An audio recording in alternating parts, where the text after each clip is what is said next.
YCP పాలకులు విశాఖలో నిర్మించిన రుషికొండ ప్యాలెస్ను ఏ విధంగా ఉపయోగించుకోవాలో కూటమి ప్రభుత్వానికి ఒక పట్టాన అర్థమవ్వడం లేదు. రాజప్రసాదాన్ని ఏం చేయాలన్న అంశంపై మల్లగులాలు పడుతోంది. వందల కోట్ల ప్రజాధనంతో నిర్మించిన భవనాలు నిరుపయోగంగా పడి ఉండడంతో నిర్వహణాపరమైన సమస్యలు వస్తున్నాయి. నిర్మాణంలో నాణ్యత లోపించడంతో పెచ్చులు ఊడిపడిపోతున్నాయి. నాసిరకం మెటీరియల్ వాడడంతో నీరు లీక్ అవుతోంది. ఉప ముఖ్యమంత్రి పవన్ కళ్యాణ్ పరిశీలనలో రుషికొండ ప్యాలెస్లో బయటపడిన లోపాలేంటి? ప్యాలెస్ నిర్వహణ నాణ్యత ప్రమాణాల విషయంలో డిప్యూటీ సీఎం చేసిన కామెంట్స్పై వైసీపీ నేతల రియాక్షన్ ఏంటి?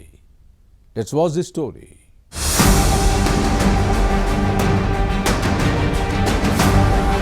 వైసీపీ అధ్యక్షుడు జగన్ కు ప్యాలెస్ పిచ్చి ఎక్కువ.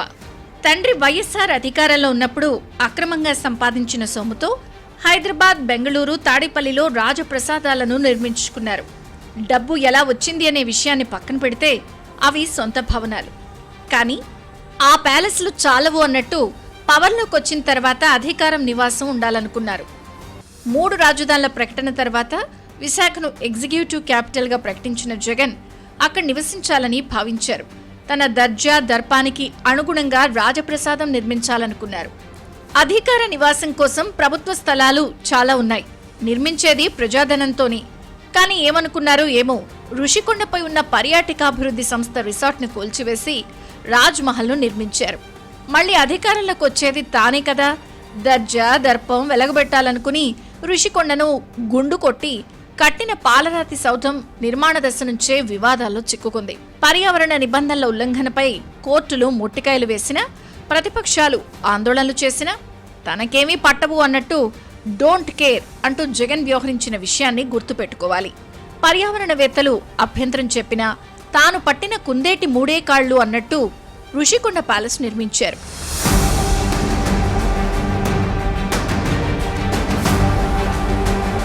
గత ఎన్నికల్లో అధికారం కోల్పోవడంతో రుషికొండ ప్యాలెస్లో సేద తీరాలి అనుకున్న జగన్ కలలు కల్లలయ్యాయి.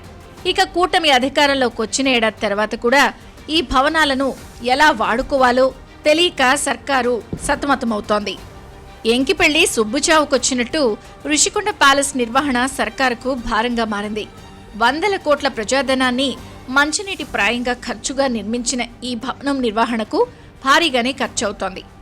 నిర్మాణ దశలో ప్యాలెస్ పరిశీలించాలి అనుకున్న అప్పటి ప్రతిపక్షాలను ఆంక్షల పేరుతో అటువైపు అడుగు పెట్టనివ్వకుండా పోలీస్ అధికారులు అడ్డుకునే విషయాన్ని గుర్తుపెట్టుకోవాలి. కూటమి అధికారంలోకి వచ్చిన తర్వాత ముఖ్యమంత్రి చంద్రబాబు ఓసారి దీన్ని పరిశీలించిన విషయాన్ని ప్రస్తావించుకోవాలి. ఉప ముఖ్యమంత్రి పవన్ కళ్యాణ్ ఇటీవల సందర్శించారు. ఇక్కడున్న ఖరీదైన విదేశీ ఫర్నిచర్ను చూసి ఆశ్చర్యపోయారు. ప్యాలెస్లో ఉన్న విజయనగర, బొబ్బిలి, కళింగ, గజపతి బ్లాక్స్లో ముఖ్యమంత్రి నివాసం కోసం నిర్మించిన విజయనగర బ్లాక్ను పవన్ కళ్యాణ్ చూశారు. విజయనగర బ్లాక్కు G+1K అనుమతుంది. కానీ G+2గా నిర్మించడాన్ని చూస్తే వైసీపీ ప్రభుత్వం ఏ విధంగా నిబంధనలను తుంగలో తొక్కిందో అర్థం చేసుకోవచ్చు.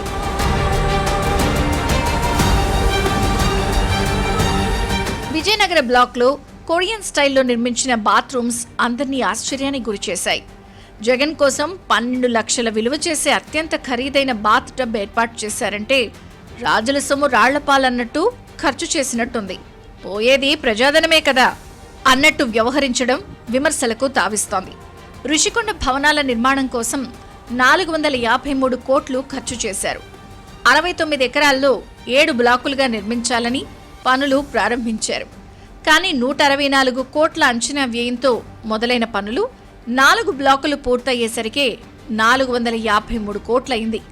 అంతేకాదు గతంలో ఏడాదికి 7 కోట్ల ఆదాయం వచ్చే రిసార్ట్ను కూల్చేసి నిర్మించిన ప్యాలెస్కు ఇప్పుడు 1.5 కోటి కేవలం విద్యుత్ బిల్లులకే ఖర్చు పెట్టాల్సి వస్తోంది.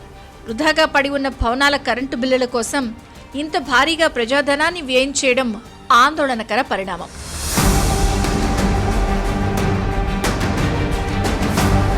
పోనీ వందల కోట్ల ప్రజాధనంతో నిర్మించిన భవనం ఏమైనా నాణ్యంగా ఉందా అంటే అది లేదు. నాసిరకం పనులతో పెచ్చులూడి కింద పడిపోతున్నాయి. అక్కడక్కడ నీరు లీక్ అవుతున్న విషయం బయటపడింది. అంతేకాదు ఈ ప్యాలెస్లో అమర్చిన ఫర్నిచర్, ఇతర సామాగ్రి కూడా నాసిరకమైనవే అన్న విమర్శలు వస్తున్నాయి. వాడుకలో లేకపోవడంతో దుమ్ము ధూళితో నిండిపోతున్నాయి. అయితే ఈ భవనాలను ఎలా వాడుకోవాలో, ఏ ప్రయోజనాలకు ఉపయోగించాలో ఇప్పటికీ తెలియక కూటమి ప్రభుత్వం మల్లగులాల్ పడుతోంది. మరోవైపు రుషికొండ ప్యాలెస్ను పరిశీలించిన తర్వాత ఈ భవనాలతో పైసా లాభం లేకపోయినా 453 కోట్ల రూపాయలు పెట్టుబడికి బ్రేక్ ఈవెన్ ఎప్పుడొస్తుందో తెలియదు అన్న పవన్ కళ్యాణ్ కామెంట్స్ వైసీపీ నేతలకు మింగుడు పట్టలేదు. ఎంతైనా రాజకీయ పార్టీ కౌంటర్ ఇవ్వకపోతే బాగోదు. దీంతో కారు కూతలు కూస్తూ తమ అక్కసు వెళ్లగక్కారు. చౌకబారు కౌంటర్స్, కామెంట్స్తో ఫ్యాన్ పార్టీ నేతలు ప్రజల్లో మరింత చులకనవుతున్నారు. నిబంధనలను పాతరవేసి పర్యావరణ విధ్వంసానికి పాల్పడి రుషికొండకు గుండు కొట్టారు వైసీపీ నేతలు. అందుకే గత ఎన్నికల్లో కేవలం 11 స్థానాలే ఇచ్చి ఫ్యాన్ పార్టీకి ప్రజలు గుండు కొట్టి సున్నం బొట్లు పెట్టారు అన్నది రాజకీయ విశ్లేషకుల మాట.